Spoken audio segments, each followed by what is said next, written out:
Welcome to Real Estate Coaching Radio, America's #1 trusted resource for realtors who demand authentic, real-time coaching. Starring award-winning real estate coaches Tim and Julie Harris. Get ready for unfiltered, full-strength honesty about what is truly working to get you into action and make you money in this new real estate boom. Now to our hosts, Tim and Julie Harris. We're joined today by Brandon Jackson from Easy Street Realty, serving Charlotte, North Carolina, and surrounding areas. Brandon has been with Easy Street since 2007 and serves as the regional president of the Carolinas, but still works directly with clients on a daily basis, helping them to achieve the goal of home ownership in his local market area. Brandon has a background in sales and finance with experience including Northwestern Mutual Financial Network and the C.P. Morgan Home Building Company. He joins us today to discuss selling homes in today's real estate market and to talk about the role that real estate coaching has played in helping him to achieve his own goals for success. Now, let's welcome Brandon to the call as we join our host, Tim Harris. And Brandon, I see you're coming on live right now. Are you there? Yes, sir, here. Okay, so Brandon, first of all, man, I really appreciate your time today and being on our radio show. Guys, you know we interview a lot of top-producing agents from around the country, and one of the commitments I made to you last year, all the 50,000 plus of you who are regular listeners, is that we are going to do more interviews with agents, and you guys are kind of getting burned out on just hearing from the top producers because, you know, I get it. A lot of you are wanting to build your businesses and you're wanting to learn from someone who's also on the ascension opposed to someone who's already made it. And I get that and I appreciate that because the fact is that it's easier to relate to somebody who is in the midst of building their real estate practice because you can learn from them, you can relate to them more than, say, someone who's already arrived. And I think Brandon Jackson, he's one of my personal coaching clients, and he has had one of those moments, I would say, in the past 90 to 120 days that, truthfully, it doesn't happen that frequently coaching people, but Brandon had something happen in his head, something happen in his heart that's, I think, could be called an epiphany. And the reason I asked him to be on the radio show today is because I am 100% confident that a lot of you listening are looking for or waiting for that same type of aha moment. So if we are effective on the radio show today, Brandon, will help relate to all of our listeners what it was within you that changed and what's happened as a result. Make sense? Makes sense. So, Brandon, let's just jump in and cover some of the basics. You are not just a top-producing agent, but you are also an office manager at a really fantastic local broker. So tell me a little bit about what you do on a day-to-day basis. Yeah, I mean, obviously beyond general brokerage, my own personal production, a lot of what I'm doing is working with our agents here just to help them be more successful and also help the owners of this company be more successful. So I'm wearing a bunch of hats each day. Your company is very forward-thinking. I appreciate the fact that they have you guys in the managerial positions also sell. I think that's really important because it's one thing to lead. Typical office managers won't have sold in forever, and so they're kind of like, it's hard to really follow their guidance as much as if they were watching you. You're in there doing it every day. You're actually going out there and listing appointments. That has to be a huge appeal for folks, agents wanting to join your brokerage, the fact that you're in it with them. Yeah, I mean, I think at the end of the day, people want to be led by someone that's out there doing it, that's heard the objections, that's felt the fear or the pain, and, I can live it with them because I'm going through it on a daily basis. So the truth is you've been successful for a long time. I think, how long have we been coaching together? It's less than a year, right? Yeah, I think it's about 6 months, somewhere in that range, so not too long. Right, so you've always been a successful guy. I mean, you do carry yourself well. You do have, obviously, a lot of confidence. You have a lot of knowledge. So, but what was it that changed? And I don't know if you're remembering it like I did, but there was from maybe 1 week to another, there was something that changed inside of you, that where you were going from someone that was, I mean, do you know what I'm talking about? Hopefully you do. Yeah, I definitely don't remember it as one thing. I think through the coaching with you, there's been a lot of barriers that we've kind of broken down. From our discussions about ego on the phone, from the fear of rejection to, I think, beyond that, being able to visualize and see what's truly possible. I think those things combined have really helped me, and the structure and all those things that you guys put together so well on the Coaching Essentials program that have really catapulted my mind as far as what can be achieved. Do you mind if we drill down on something you just said? You talked about fears. Do you mind if we drill down on that? I did, yeah. So there was a survey that was done recently on Inman. It was asking questions about, why folks hire a coach, what are the reasons that, blah, blah. And one of the top, 5 reasons was overcoming fears. So you said you were overcoming fears as a result of our coaching call. What does that mean? I think we all battle with fear of rejection, at the core of anything, whether it be taking a call or calling an expired or for sale by owner or working with a buyer even. We don't want to hear no. And I think what we've really battled through is the biggest way to get over that fear for me. I would say not just the biggest, the easiest way is have someone holding you accountable. I think that's one of the most important things that I've got you for. So when you say holding you accountable, can you give them a for example? Let's go back, you and I. Let's go back 90 to 120 right, days. Yes, right. There was. You were moving forward, but you're kind of moving forward slowly, and then you gained confidence. I think that's really important that folks understand that, right? It's not just a function of just do it, jumping in the deep end. Yeah, go ahead. I had never called. Sorry, Tim. I had never called an expired before. I had primarily just dealt with buyers, and you were like, I'm going to get you to be a great listing agent, and so. For me, I had no knowledge of how to get to that point, really, the best ways, I should say. And it was, I need you have to have one listing by the next time we talked, or 2 listings by the next time we talk, or you're going to owe me $500 or whatever it was. And it was so much fear of having to pay that $500 that I did about everything I could possibly think of to not have to pay that money. And it ended up causing me to make so much more than just $500. And listeners, not everyone is going to be, not everyone's going to respond to the same type of stimuli, right? Correct. Brandon, I actually am remembering that now, Brandon. The $500 wasn't a big deal because of the $500. The $500 was the big deal because you didn't want to have to tell your wife you had to pay $500 for not doing what you said you were going to do. Is that right? Very true. 100%. Okay. But, so you had accountability not just from me, truthfully. You were getting accountability from your wife. Absolutely. Yeah, and you know what? Go ahead. I'm sorry. No, you're good. You're good. Well, that's one of the consistent themes, right? So when someone's obviously, you have to bring your family in on your goals. That's something we always suggest agents do when they're setting their business goals and their under the 5 categories of goals. That you bring your family in on the decision making. If you're setting financial goals and you're not sharing them with folks in your family, they're going to be wondering, well, why the heck is Brandon not at home? Where is he? Why isn't he playing golf? Why is da-da-da-da? Well, if everyone understands why you're working as hard as you are and seeing the benefit of it, then all of a sudden the whole equation changes. You're not just you working for a goal. It's the whole family saying, let's get to work because we all want to go to Disney World. So what were, for example, you talked about the fears you had. You talked about the fear of rejection. You talked about other types of fears. Can you give the listeners a for example of how you overcame that? By doing it. The reality is, I got on the phone, and it wasn't as bad as I thought it was going to be. I never had someone screaming at me or telling me, hanging up on me, or just all the things that I thought in my mind were the worst things that could possibly happen were not happening. And in fact, the reverse of it, I was having great conversations, and I was feeling in tune with what I was doing. And we talk about this all the time. I've really grown in my awareness that I'm here to be a service to these people, and I'm getting that opportunity. I'm getting more of those opportunities because I'm able to help so many more people now. So 2 things. My producer wanted me to drill down on something just so people are understanding. The financial incentive that we gave you to actually, basically push through your fears and accomplish the goal. Not everyone is motivated the same way. Listeners, please be really clear about that. For Brandon, it worked that way. Other people, it doesn't work that way. But Brandon, we only had to do that for 1 or 2 coaching calls. Absolutely. And, of course, you always hit the goal. You never had to pay the fine. And now, we don't even have to do that because you're consistently generating the business. And we're going to talk about the numbers in a second.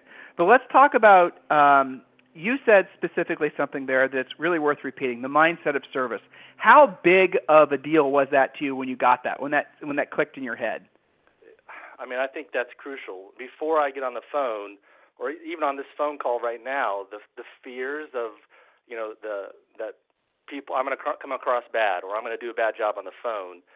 When you can think about the opportunity you have to help someone else, I think that puts you in a positive mindset to help you go through with, when I'm talking to the expired listing or the for sale by owner, I'm thinking, how can I help this person? I'm not as worried about my own problems or how I'm coming across. I'm really trying to find a way that I can put this person in a better position. And I think that comes across on the phone when I'm talking to them as well. That's such a critical point, because so what I'm hearing you talk about, and you mentioned this earlier, and thank you for bringing it in to our radio show today, the ego aspects that were holding you back. And by shifting your mindset to being of service, by having that be the dominant thought in your head, maybe even writing it out and putting it on a piece of paper in front of you, how can I be of service to you? That thought, that prominent thought in your head, even if you have to kind of fake it in the beginning, listeners, you're just reading it, you don't feel it. But as you start to think it, and then maybe even you say it to folks, but it's the feeling that really what you want to have resonate in your head, those ego fear-based thoughts can't coexist in your mind at the same time. I don't pretend to understand why it works that way, but it does. So when you have fears of any variety, especially when it comes to sales, put that as your dominant thought. I'm not trying to sell you something. I'm here to help you solve a problem. I'm trying to help you, Mr. For Sale by Owner. I'm trying to help you understand why, listing with me is probably the better thing for the path for you to go on for all these particular reasons. So that's all. I really appreciate you bringing that in. Do you remember, like, the first time, the experience that you had when you did have that mindset shift of being of service? It must have been when you were either lead generating or on a listing appointment. Do you remember that exact moment where you saw the power of that mindset, where you felt it? I think from the very beginning, when we talked about, the dream boards and the vision boards, one of the things that I had on it was, how can I be of service? And I looked at that board before I got on the phone every single time. So to answer the question specifically, it was when I was on the phone, because that's where it all starts. So if they know from the beginning that I'm coming to them with a heart of service, of truly feeling like I want to help them, then it's going to come across when I meet with them at the listing presentation and when I'm working with them. How do you do that? Is there a physical manifestation of that thought? How do they perceive that that's where you're coming from? I think most people can see and feel the difference between someone that is truly trying to help them and then someone that's truly just trying to make a sale.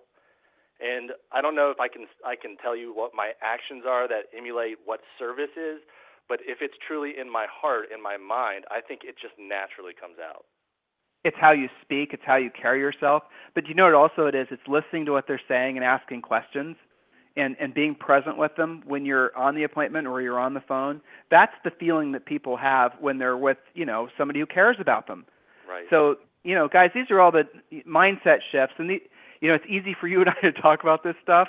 But when someone really gets this one thing that we're talking about right now, I would say would be the number one reason, this mindset shift that we're talking about. If agents could experience that, and you only have to, Brandon, you only experienced it for a tiny, tiny bit, and then you realize, if it's similar to the way other coaching clients have had the same epiphany, you just touched on the mindset of service, and you instantly felt a different, reverberation coming from the client. Is that about right? That's true, 100%. That's cool. All right, so let's get it. Go ahead. Sorry. I was just saying, I think, and that has come across with my success on the phone and growing my listing book of business. All right, so let's get into some numbers. I'm sure they're all going to be listening, and so you were prominently a buyer's agent when you and I started talking originally, and a lot of these listeners have been kind of plagued with the mindset that you have to go through some fiery burning hoops to become listing agents. Did you carry any of those beliefs that becoming a listing agent required some special permission from the real estate gods?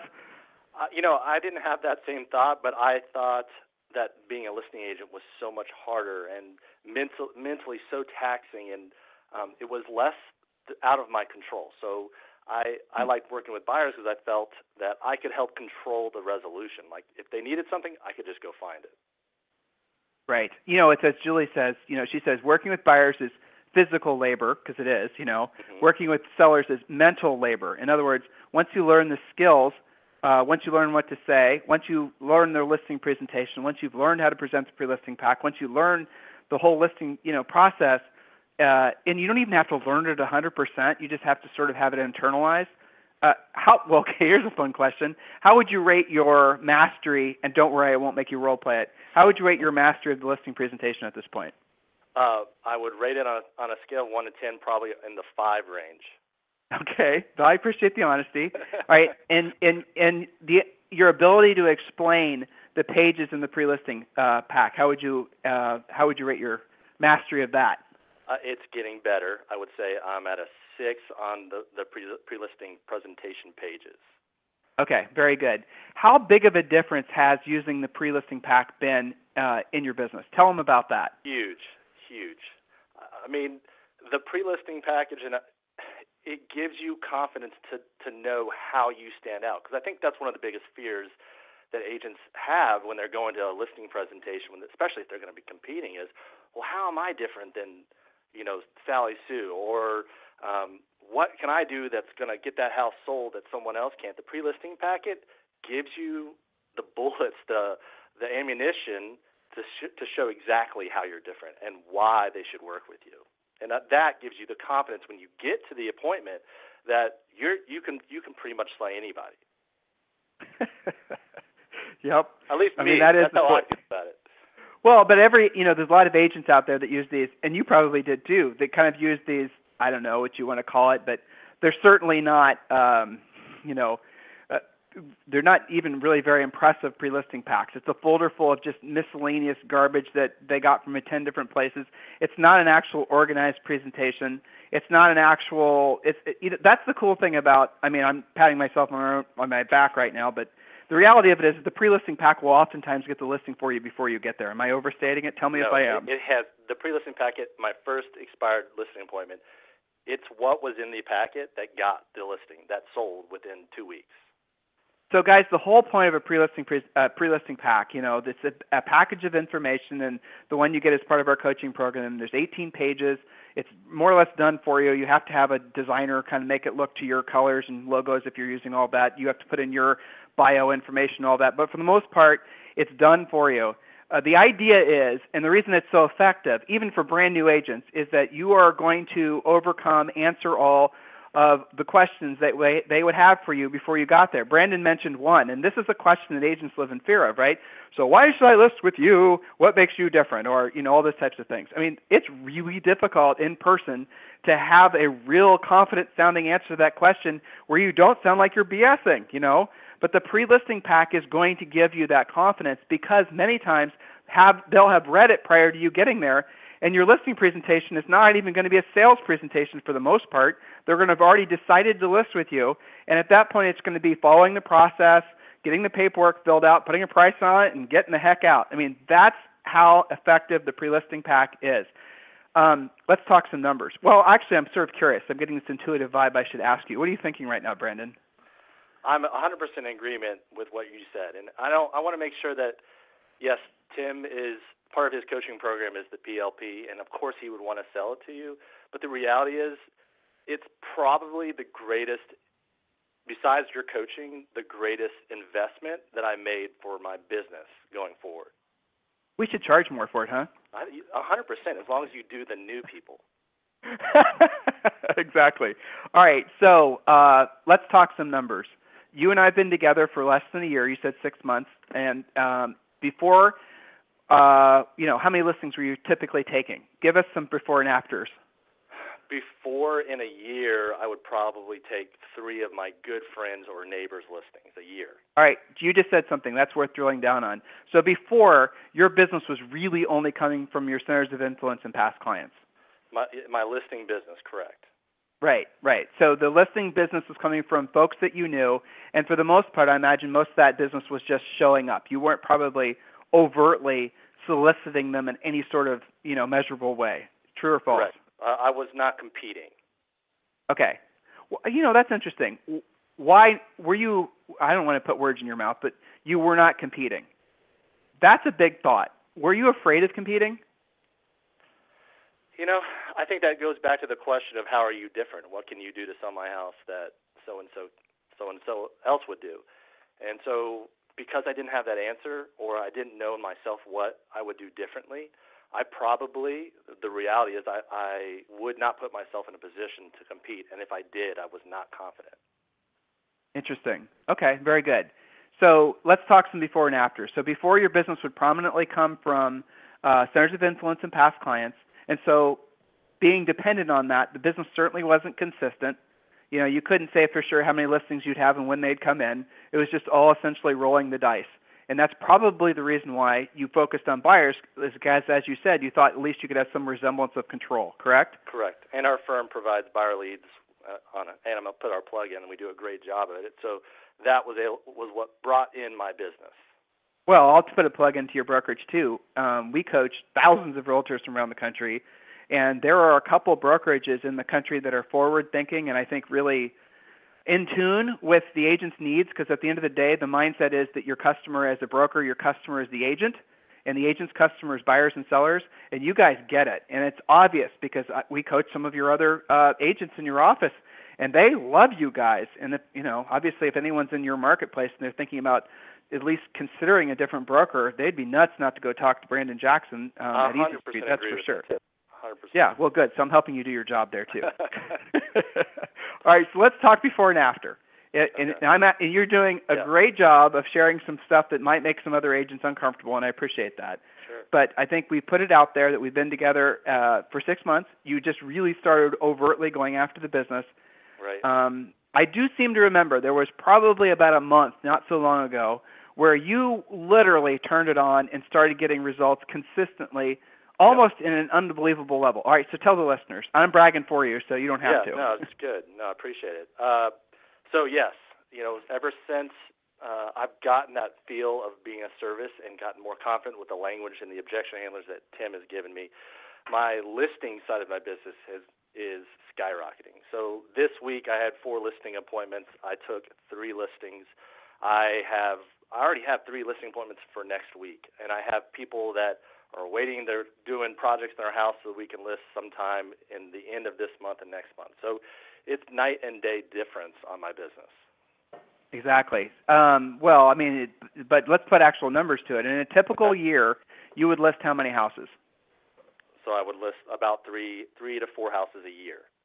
A year, okay. And this year, you're listing on average 10 a month? So we're in January, so we'll find out. But I will probably be somewhere around 10 to 12 by the end of this month, active listings. Right, there you go. That is a huge success story. Brandon, did it really require you, was it, we've given them, and we're not holding anything back, you and I. We talked about the pre-listing pack. We talked about the shift in the mindset. We should probably talk about the scheduling and the discipline that was involved for you to get the benefits of what you were learning. That's worth talking about. So share with them, you had to carve out time to specifically focus on lead generation. Was that hard for you at first? Absolutely, because I didn't want to do it first. So yes, and then you've got so many. I have a lot of different things going on. I got 3 young kids at home. My wife has her own photography business. I'm helping agents put out fires. So it would be so easy for me to never prospect. So financially you don't have to either. That's another blessing that you've got going for you. Financially, you're really not in a position that you have to go out and lead generate. I don't mean to make you uncomfortable. I hope that wasn't appropriate for me to say, but you're doing quite well for yourself, and you have for quite a while. Yeah, it's not about the money necessary for me, although don't get me wrong, money is a huge motivator. The reality is I see the potential, and I am 100% connected to being better every single day. That sounds super cheesy, but I really see so much more because of the coaching I've done with you, Tim, that I want to be better, especially for not only myself and my family, but my agents and my clients. Brandon, why were you holding yourself back? Oh, man, we're in our coaching time right now, aren't we? Why was I holding myself back? The fear of the unknown, to go back to the competing, to not knowing how I stood out, or being complacent and lazy on not willing to do the small things that cause you to be successful. So we talked about scheduling. Now and I've read through so many different books that you have to do the most important things first. And to me, the driver of my personal production starts with prospecting. So now I'm at 4 days a week. I was at 2, and I've grown because I've seen the success. Well, the first thing I do when I come in, beyond getting my call sheet ready, is I'm on the phone for 1 to 2 hours. Okay. Brandon? Yeah. Sorry. Yeah, so you're on the phone for 1 to 2 hours. 1 to 2 hours, and that's getting that's to me the most critical part of my day is the prospecting. And then, what comes after that is preparing for my meetings, or I'm meeting with an agent to do some training, or going on appointments. So if I know that the biggest part of my day is structured, which is the prospecting, the rest of the day, I can usually at the end of the day feel like I accomplished what was most important. The magic number, figuring out how many listings you had to have at all times in order to accomplish your financial goals. Was that a big breakthrough for you? I'm an analytical person, as you've discovered through our coaching, and so it is to me. It's having a number to fall back on, or knowing kind of a path to create what I want to achieve. Let's share with the listeners what that is, because we have to make the assumption that 50,000 people, a good bit of them, won't know what it is. Here's the bottom line, guys. There's a lot of mystery and mystical Mickey Mouse associated with how to be successful in real estate, but really at the end of the day, it all comes down to one number, and then one number is the number of listings that you need to have active at all times in order to accomplish your financial goals. So a lot of you, the one number is probably going to be around 10. So in other words, you have to have 10 listings at all times, and once you do, assuming they're priced right, out of the MLS, you'll have a certain number sell. So let's call it 3. So if you're in a market like where your average commission is, say, for example, Middle America, and it's $7,500 or it's $6,000, let's say, if you have 3 houses sell every single month, you'll have $18,000 coming in relatively consistently. Yes, I know, some months you'll make more, some months you'll make less. What I'm suggesting everyone listening get through into their brains is if you can accept the fact that your everything, your financial security, your stability, your everything that you wanted when you originally got your real estate license comes from figuring out what your one magic number is, and then working towards using all your best energies to work towards getting to that level where you have that consistent number of listings. And then your day becomes, now let's think about this. Plane taking off, I'm going to do this analogy relatively quick, guys, so pay attention. When the plane takes off, it uses the most fuel, right? You're in a jet, it's going to use the most fuel, and then when it's at cruising altitude, the pilot literally pulls back on the throttle. And then, you go to land, but hopefully, in your real estate business, you can decide to you can decide to put in more gas and go to the next level, or just whatever your ambitions are. We have coaching clients that come to us that literally only want to work 6 months of the year, earn all of their money, and then they want to take the other 6 months off. That's fine. So in that particular example, they go and land the plane, and then starting next year, they take it off again. The hard part is, and where most agents quit too easily, is getting it off the runway in the first place. Because if you can get up to cruising altitude, and tying this into the magic number, the cruising altitude is the number of listings you need at all times. 10, 5, 20. If you sell real estate in a place where Julie and I used to sell real estate in Columbus, Ohio, you might need 30 or 40, depending on what your goals are. All the other stuff out there, guys, in this industry is static compared to that specific goal.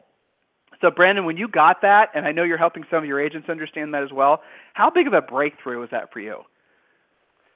I think that breakthrough, it was huge for me, because now I had something to depend on versus not knowing where my next deal was or how I was going to create the income that I needed. I knew that I need a certain amount of listings, and that will create the income that I need. What are the services that you don't buy buyer leads, correct? Correct. You don't, as far as the running of your business, you're not, you're a Mojo Sell subscriber, correct? Correct. Yeah, Mojo's great, in case you guys aren't using them. You are, as far as like your expenditures for actually running your business, do you have any other, obviously you're coaching and Mojo, Is there anything else you're spending money on? Coaching and Mojo are pretty much my only expenses. So, it doesn't take a lot to be extremely successful. Financially, it doesn't take a lot to be extremely successful in this business. It takes a lot of desire.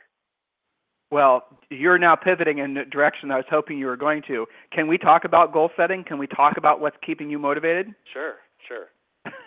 You can go as deep down that rabbit hole as you want to, but describe to the listeners like the goal setting activities that we went through, and how how you set your goals and how you're holding yourself accountable. So when I first set my goals, and how I've done many years before, I love goals and I love setting them. And this year particularly, I had set a good goal, but I knew I could do it. It was definitely achievable. I really felt like, based on where we were going and where we were kind of running towards, I felt like it was achievable. And then you challenged me to make my goals bigger. And it kind of goes back along with the lines of the book you guys have been going through, The Magic of Thinking Big. And it almost even further opened up my mind to what is achievable. So I don't know how detailed you want to go on the goals, but one day I want to drive, I should say by July 28th this year, I want to drive have the ability to buy a Ferrari 458. Okay, so we're going to stop there. I wanted you guys to listen to what he just said. A goal is a dream with a deadline, and a goal must have an action plan. So this is the deadline. So first of all, you went out and you were thinking big. You accepted the challenge. Dr. David Schwartz, guys, great book, Power of Thinking Big. Read the book. So you and I was challenging you to think bigger. You decided, okay, I'm going to go out. You said you wanted to get a new car, if I remember correctly, and I suggested, why not a Ferrari? The initial thought of getting something like that, how did that strike you? I thought you were crazy. I was like, maybe in 3 or 4 years. Right, sometime in the future, right? So when you actually had the idea of getting the Ferrari this year, what happened in your mind? You know, when you put it in your mind, then your mind starts to think of the ways you can achieve it. And that's the cool part, right? That's the power of intention, intermixing with essentially, your real drive. And then you have to have a plan. So then you and I created a plan. Now, obviously, guys, Brandon has a lot of other goals. He has family goals. He has physical goals. He has spiritual goals. He has educational goals. We're talking about this one in particular because it's just such a good example of how to correctly set a goal. So you said you wanted to have the Ferrari by your birthday, which is? July 28th. I'll take okay, that. And then we figured out how much money you had to have socked away, and then I challenged you to create a visual reinforcing thing for accomplishing that. Can you share that with listeners? Which I'm staring at right now. I have a thermometer on my wall for everyone that comes into my office to see that breaks down what it's going to take to get to that Ferrari, with the Ferrari being at the top of the thermometer. Well, each of the little sections of the thermometer, tell them what that represents so they can visualize it themselves. Yes, so let's say each inch of the thermometer going up is $1 million in sold volume. There you go. And from that, guys, he's accomplishing not only his Ferrari savings account, but he's also, in addition to that, he's meeting his personal obligations. He's saving money. He's investing.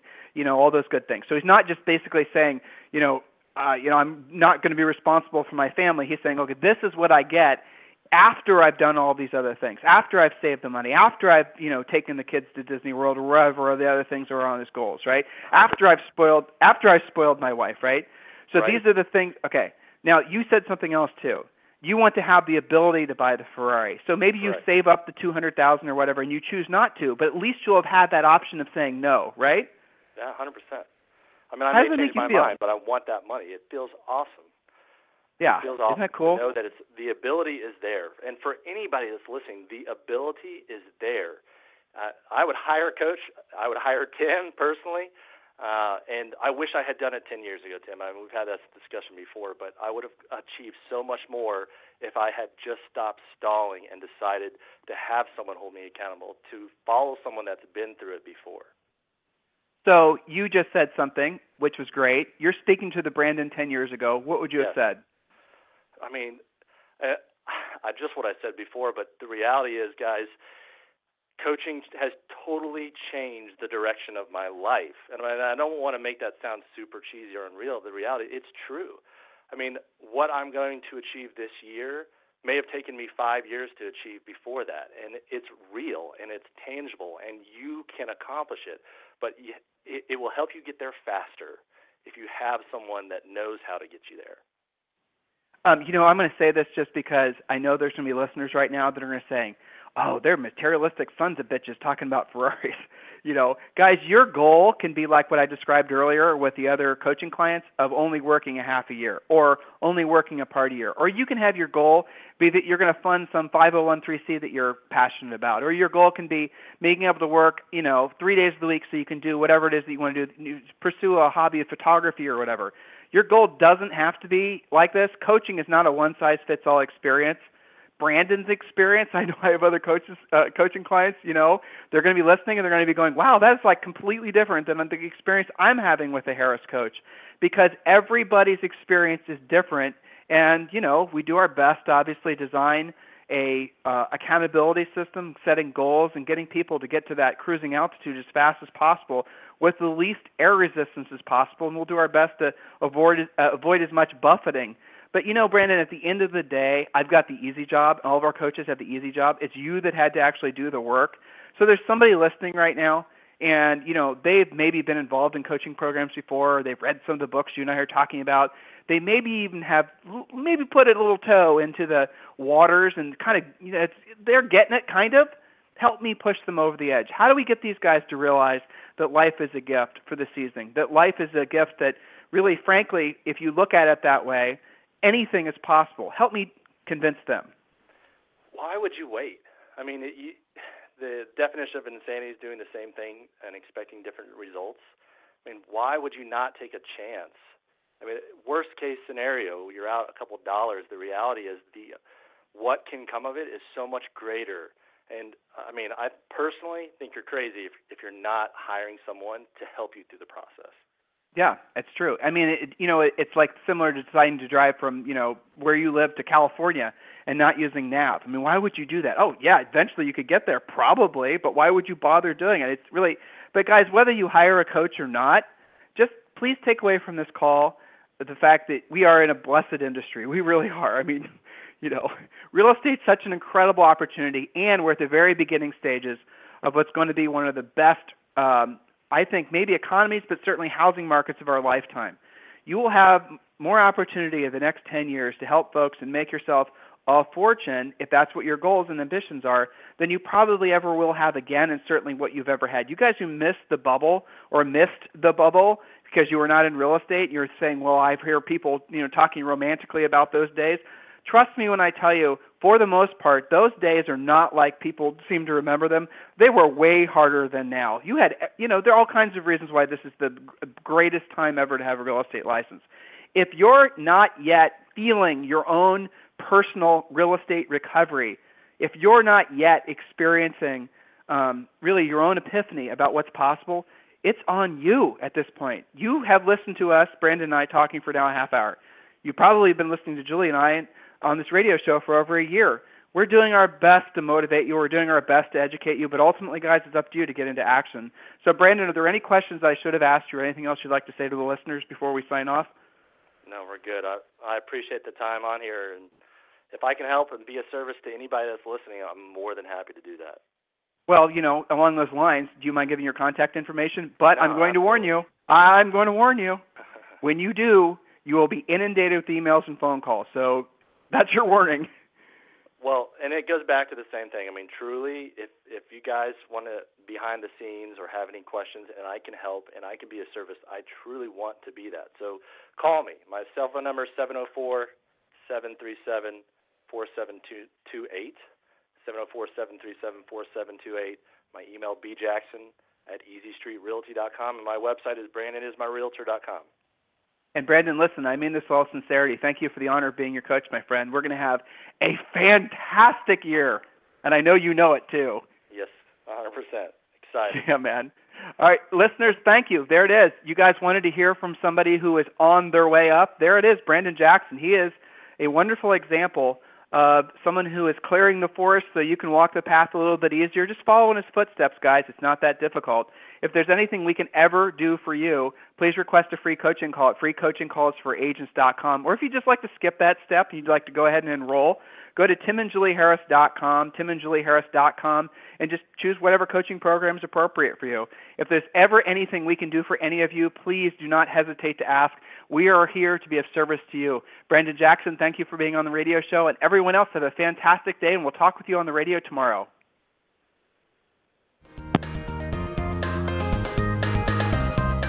This program has been a presentation by Tim and Julie Harris, Real Estate Coaching. For more information on our real estate coaching and training programs, visit our website at timandjulieharris.com. Remember to tune in weekdays at noon for upcoming shows, and until next time, thank you for listening to Real Estate Coaching Radio with Tim and Julie Harris.